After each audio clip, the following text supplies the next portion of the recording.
friends, and welcome back to my channel, or if you're new here and it's your first time, welcome. My name's Amy Rebecca. I am definitely not what you would call that girl, but I am working on creating my dream life and becoming the most fulfilled version of myself and sharing the journey with you guys. Today I want to share some of the small habits that I have implemented into my day-to-day routine that have had a big impact on my life. Productivity, mental health, happiness, just like generally all the good stuff. I'm currently reading Atomic Habits by James Clear and trying to implement a lot of the recommendations in this book to form awesome new habits to change my life. You'll know that if you saw my updated morning routine video where I share how I'm using a lot of these ideas and principles to make my mornings better. I'll link that video down below if you want to check it out. But my favorite thing about this book is that it reinforces my belief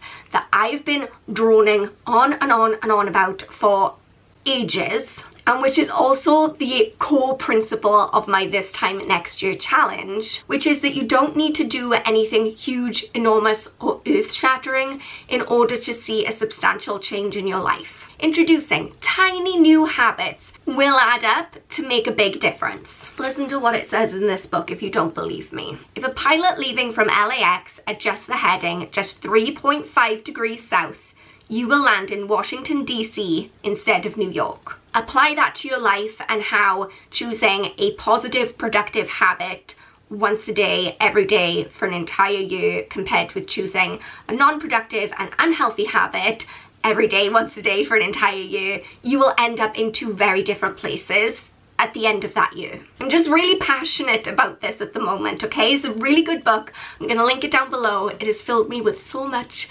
enthusiasm and zest for life. But yeah, now let's get into the 5 habits that I recommend that you start implementing on a daily basis to improve everything. The first one is to clean up as you go. I know it sounds like something your mother would say, right? I roll. But this really does have the potential to make a huge difference. I am a naturally quite messy person. My workspace, much like my brain, is quite chaotic. If I don't keep on top of that mess, then very quickly it can get out of hand and all of a sudden I have to dedicate, an entire afternoon to cleaning it all up and putting it all away. Whereas if I just take 30 seconds to a minute to keep on top of the mess every time I'm about to leave the room, then it never escalates to the point where it's going to be a huge drain on my time. If every time you drink a cup of coffee, you wash the mug straight afterwards, you're never going to have a huge pile of washing up to do. If every time you finish studying, you put your notes away, you're never going to have a desk filled with clutter. It doesn't take a lot of time or effort, but it saves you a lot of time and effort in the long run.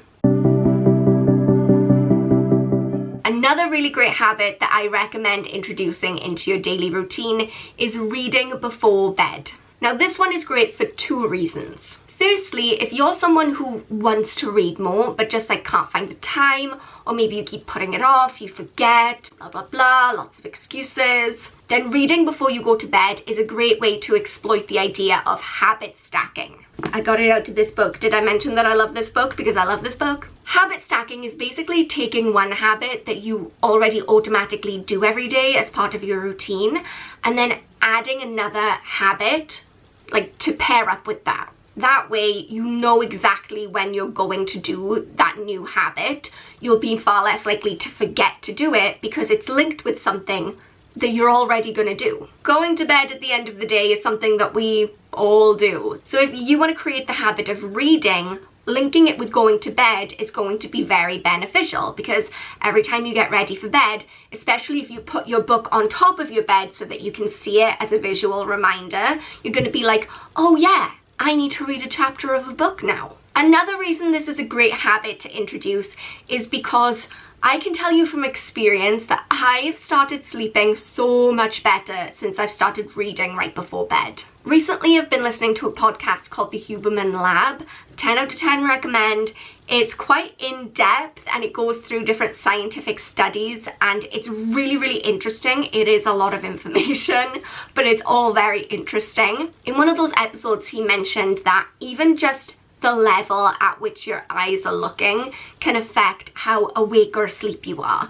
And having your eyes lowered will actually make you more sleepy. The human brain is wild, people. So aside from the fact that obviously like snuggling up in bed with a book and just being quiet and reading just makes you more relaxed anyway, simply having your eyes tilted down like that will make you more ready for bed. It will signal to your brain that it is sleepy time. Isn't that interesting? I just find that so interesting.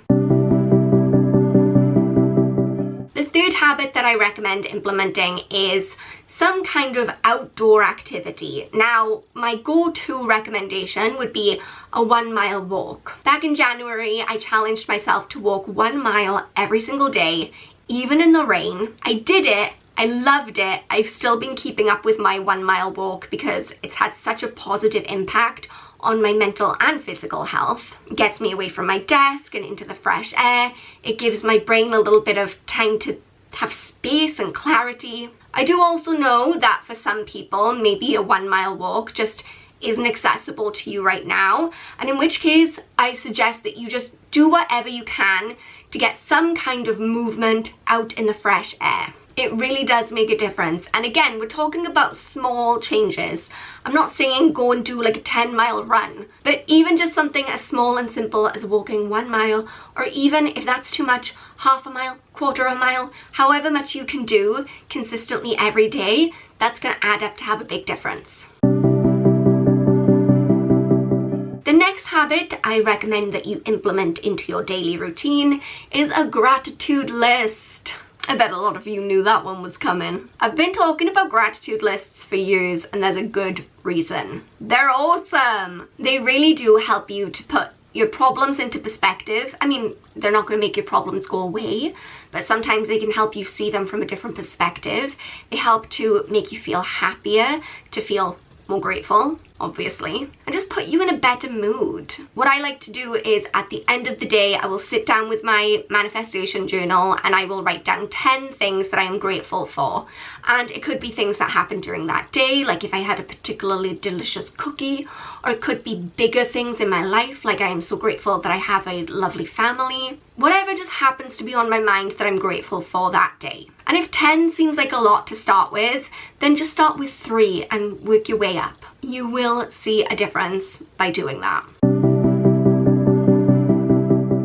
And the final good habit that I think you should start is planning ahead and batching jobs. Now go with me on this one because I'm still very new to it, so I'm still kind of feeling my way through it. Basically, the idea is if you can think ahead and prep when you are in the right frame of mind, then everything else just becomes more simple. A really great example of this is today in my life. I put out 2 YouTube videos a week. I also put out TikToks. I make content for the This Time Next Year challenge group.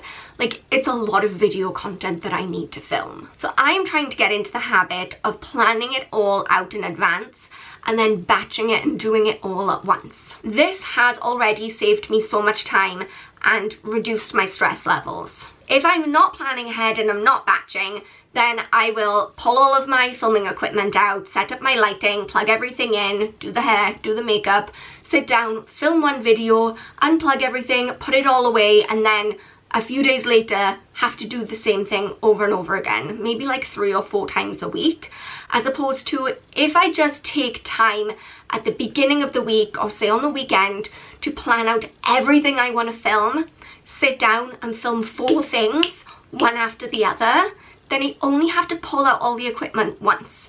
I only have to faff around with my face once. I only have to worry about charging my camera once, about bringing out all the different equipment once. So think of that when you're doing tasks at your job or even errands around the house. Like if you're going to vacuum the living room on a Monday, just vacuum the whole house, because it's better than putting the vacuum away, pulling it back out on Tuesday to vacuum the kitchen. You know what I mean? So those are 5 habits that I recommend implementing into your day-to-day routine if you're looking to improve your mental health, your sense of well-being, your stress levels, all that good stuff. Of course, there are a million positive habits that you can introduce into your life. These are just some ideas of where to start. If you haven't read this book, I don't know this man, by the way. I've been like hardcore promoting this book. I don't know him. He doesn't know me. I just really think you should read it because it's really interesting and I feel like it's had a really big impact on the way that I do my life now. I don't know, I just like it. If you guys enjoyed this video, go ahead and let me know by giving it a thumbs up. And if you haven't subscribed already, why not? This is a place where we get together twice a week to discuss building your dream life, becoming the most fulfilled version of yourself, and all that good stuff. So go ahead and hit that subscribe button to become a member of the Odd Squad, because we're all oddballs here. But until next time, remember that I love you all so much. You are enough just as you are, and I will see you all soon. Bye guys.